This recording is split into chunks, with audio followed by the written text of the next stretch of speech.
Андан көрө урматтуу министр мырза. Миллиард сомго жакын акча кетип атат мамлекеттин саясатын чагылдырыш үчүн.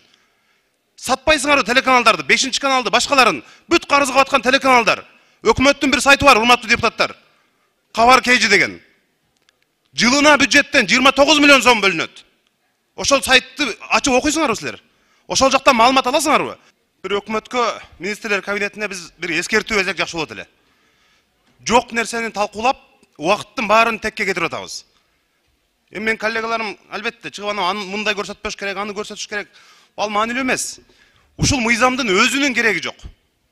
Улуттук деп, коомдук деген сөздү улуттукка алмаштырып, жетекчисин президент дайындайт деп атабыз. Азыр эмне парламент дайындайбы? Же министрлер кабинети, азыр деле президент дайындайт силерди. Макулдашасыңар. Силердин кандидатураңарды алып кирет, анан ал макулдук берет, анан ошол болот.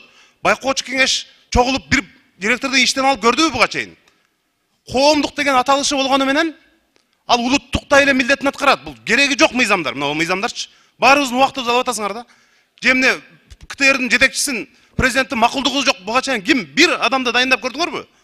Андай жок. Ошон үчүн мындай реалдуулукту карап туруп, ошол мыйзамдарды алып келбесиңер. Андан көрө урматтуу министр мырза. Миллиард сомго жакын акча кетип атат мамлекеттин саясатын чагылдырыш үчүн. Сатпайсыңар телеканалдарды, 5-каналды, башкаларын, бүт карызга аткан телеканалдар.